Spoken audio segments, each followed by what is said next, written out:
আসসালামু আলাইকুম। ইউনিয়ন সমাজকর্মী পদের নতুন একটি বিশাল নিয়োগ বিজ্ঞপ্তি প্রকাশিত হয়েছে।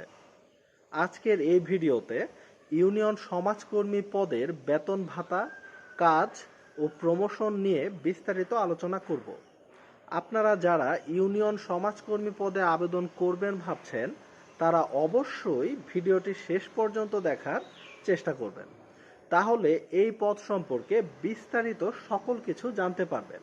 আমাদের এই চ্যানেলে নিয়মিত এমন সব গুরুত্বপূর্ণ ভিডিও আপলোড করা হয়। আপনি যদি এরকম গুরুত্বপূর্ণ ভিডিও আরও পেতে চান তাহলে অবশ্যই চ্যানেলটি সাবস্ক্রাইব করে রাখুন। চলুন তাহলে মূল ভিডিও শুরু করা যাক। ইউনিয়ন সমাজকর্মী পদের বেতন। একজন সমাজকর্মী 16তম গ্রেডে যোগদান করে থাকেন। এটি রাজস্ব খাতভুক্ত একটি পদ। একজন সমাজকর্মী চাকরিতে যোগদান করলে প্রথম মাসেই ৯,৩০০ টাকা মূল বেতন, সেই সাথে বাড়ি ভাড়া বাবদ মূল বেতনের ৪৫% হারে ৪,৫০০ টাকা, চিকিৎসা ভাতা বাবদ ১,৫০০ টাকা এবং টিফিন বাবদ ৩০০ টাকা পাবেন। তাহলে হিসেব করে দেখা যাচ্ছে ইউনিয়ন সমাজকর্মী পদে যোগদান করলে প্রথম মাসেই বেতন পাওয়া যাবে ১৫,৫০০ টাকা। যদি আপনার সন্তান থাকে তাহলে একটি সন্তানের জন্য ৫০০ টাকা এবং সন্তান যদি আপনার দুইটি হয়ে থাকে তাহলে দুইজন সন্তানের জন্য ৫০০ প্লাস ৫০০ করে মোট ১,০০০ টাকা শিক্ষা ভাতা পাবেন। তবে শুধুমাত্র দুইটি সন্তানের জন্য শিক্ষা ভাতা পাওয়া যাবে। সন্তান যদি দুইটির বেশি হয় তাহলে তাদের জন্য কোনো শিক্ষা ভাতা পাওয়া যাবে না। এছাড়াও আপনি যাতায়াত বিল পাবেন। ইউনিয়ন সমাজকর্মী পদের পদোন্নতি। সমাজকর্মী পদে অনূন্য ৫ বছরের চাকরির অভিজ্ঞতায় মোট পদের ৭০% ফিল্ড সুপারভাইজার পদ পদোন্নতির মাধ্যমে পূরণ করা হয়। অর্থাৎ ইউনিয়ন সমাজকর্মী পদে আপনি ৫ বছর চাকরি করার পর ফিল্ড সুপারভাইজার পদ পর্যন্ত পদোন্নতি পেতে পারেন। ইউনিয়ন সমাজকর্মী পদের কাজ। ইউনিয়ন সমাজকর্মী হচ্ছেন সমাজ সেবা অধিদপ্তরের একেবারে মাঠ পর্যায়ের কর্মী। দপ্তরের কার্যক্রম এবং সেবা মাঠ পর্যায় পর্যন্ত বাস্তবায়নের দায়িত্ব পালন করে থাকেন তারা। সমাজসেবা অধিদপ্তরের মহাপরিচালক শীতাংশু সেন বলেন, দপ্তরের যে কোনো সামাজিক নিরাপত্তা কার্যক্রমের মূল হোতা হিসেবে ইউনিয়ন সমাজকর্মীরা কাজ করে থাকেন।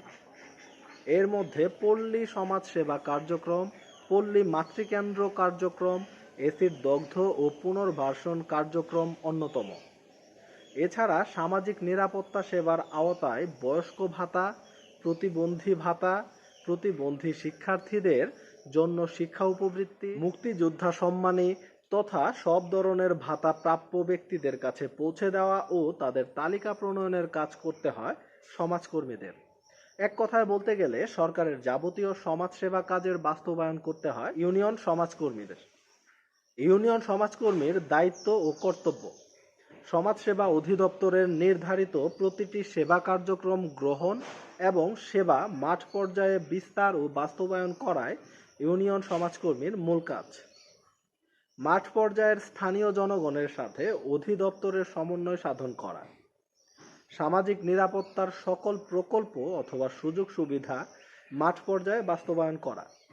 পল্লী সমাজসেবা কার্যক্রম গ্রহণ ও বাস্তবায়ন করা। পল্লী মাতৃকেন্দ্রিক কার্যক্রম সম্পাদনে সহায়তা প্রদান করা। এসিড দগ্ধ জনগণের পুনর্বাসন কার্যক্রম গ্রহণ করা।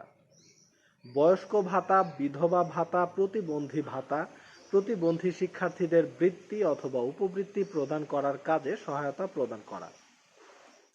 মুক্তিযোদ্ধাদের সম্মানী প্রদানে হাতে হাত রেখে কাজ করা।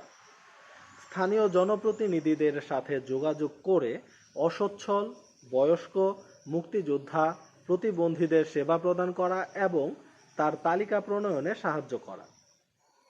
উপজেলা হাসপাতালে সমাজসেবা অধিদপ্তরের কিছু শাখা রয়েছে যেখানে ইউনিয়ন সমাজকর্মীর বেসিক কিছু কাজ রয়েছে, যেমন রোগীরা যেন হয়রানির শিকার না হয় তার তদারকি করা।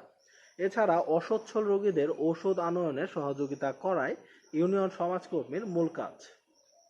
এছাড়াও একজন ইউনিয়ন সমাজকর্মী দপ্তরের কার্যক্রম এবং সেবা মাঠ পর্যায় পর্যন্ত বাস্তবায়নের দায়িত্ব পালন করে থাকেন।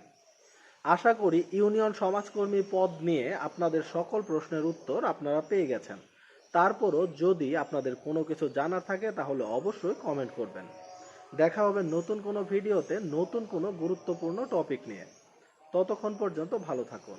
আল্লাহ হাফেজ।